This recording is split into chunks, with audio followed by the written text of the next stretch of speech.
Good evening বন্ধুরা, আশা করি সবাই খুব ভালো আছো, সুস্থ আছো। আমিও খুব ভালো আছি।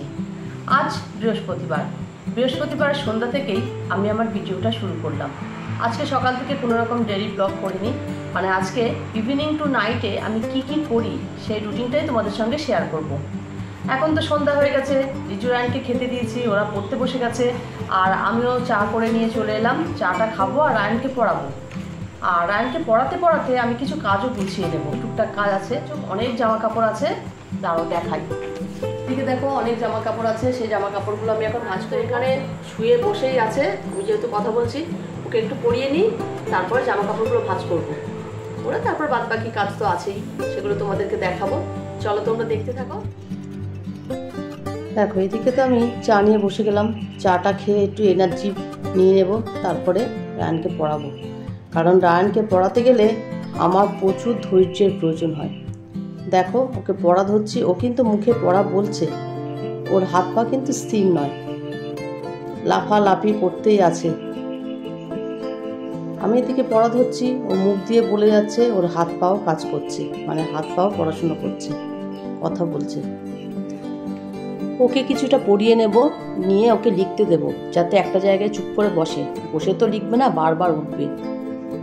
যাই হোক ওকে লিখতে দেব, দিয়ে আমি জামা কাপড় ভাঁজ করব। কারণ দুদিনের জামা কাপড় জমে আছে, সেগুলো ভাঁজ করে জায়গায় রাখতে হবে। জামা কাপড় কাঁচা, মেলে দেওয়া, তোলা এই পর্যন্ত ঠিক আছে, কিন্তু এই জামা কাপড় ভাঁজ করাটা যে কি আলস্য লাগে সেটা বলে বোঝাতে পারবো না। তোমাদের সঙ্গেও কি এটা হয়? আমার তো ভীষণ খারাপ লাগে, মানে জামা কাপড় জমতে জামা কাপড়ের পাহাড় জমে যায়।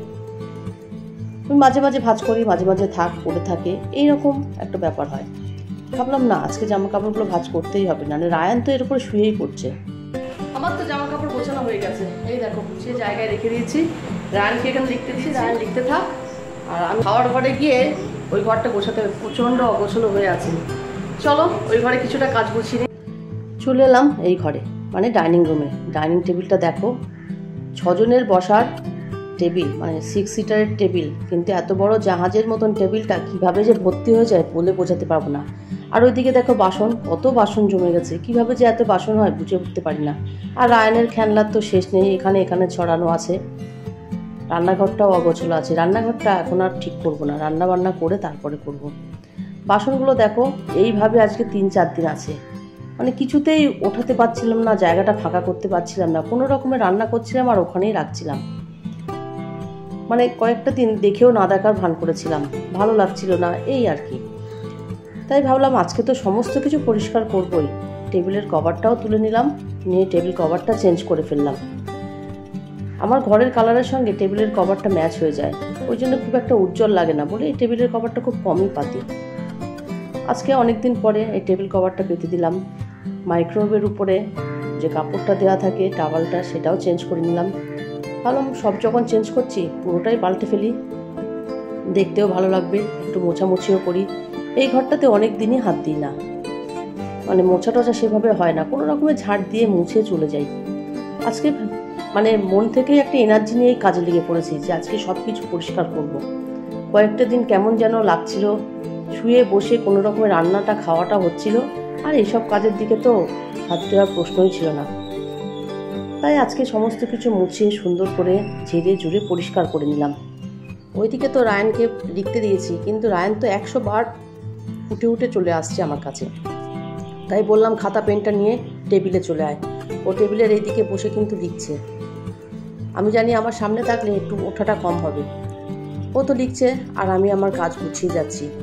মাঝে মাঝে মনে হয় এসব কাজগুলো কেউ যদি করে দিত ভালো হতো, আবার সেই কাজগুলো পড়েই থাকে।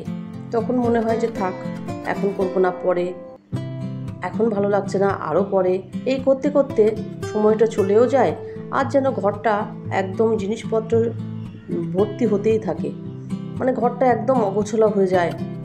তাই আজ ভাবলাম যে ফুল এনার্জি নিয়ে আজকে ঘরটারগুলো সব গুছিয়ে ফেলবো, ঘরটা হালকা করে ফেলবো, দেখতেও ভালো লাগবে আর মনেও শান্তি লাগবে। দেখবে ঘর, রান্নাঘর যদি গোছানো থাকে না, অনেকটা এনার্জি পাওয়া যায়। ঘর গোছানো হয়ে গেছে, এবার তো ঝাঁট দিয়ে নেব। ঝাঁট দিয়ে তারপরে আবার একটু রায়নকে পরিয়ে নিয়ে সময় মতন এসে ডিনার তৈরি করবো। দেখো টেবিলটা তো পুরো পরিষ্কার, বাসনগুলো সরিয়ে ফেলেছি। এখন ঘরটা কতটা ফাঁকা ফাঁকা লাগছে। মাইক্রোওয়েভের উপরে কভারটাও চেঞ্জ করলাম আর ফ্রিজের উপরটা তো পরিষ্কার করলাম। চলে এলাম রান্নাঘরে রুটি বানানোর জন্য। মানে আজকে ডিনারে হবে রুটি আর একটা নতুন রেসিপি বানাবো। সেই রেসিপিটা তোমাদের সঙ্গে শেয়ার করব। চলো তোমরা দেখতে থাকো। 10:10টার সময় আমি ডিনার বানাতে চলে এলাম। তোমরা তো দেখতে পেলে ঘরের কাজ করলাম, রান্নাঘরটা আর গোছালাম না। রান্নাঘরটা ভাবলাম পরেই গুছিয়ে নেবো, মানে একবার রান্না করে ঠিকঠাক করে গুছিয়ে ফেলবো। আজকে ডিনারে হবে রুটি আর এই দেখো আলু ভাজার মতো করে আলু কেটে নিয়েছে। এটা দিয়ে আমি একটা নতুন রেসিপি তৈরি করবো, মানে রাত্রে ডিনারে খাওয়া চটজলদি একটা তরকারি। এটা তো নিয়েছি আর তার সঙ্গে ডিম সেদ্ধ করে নিয়েছি। চলো এবার রান্নাটা করি।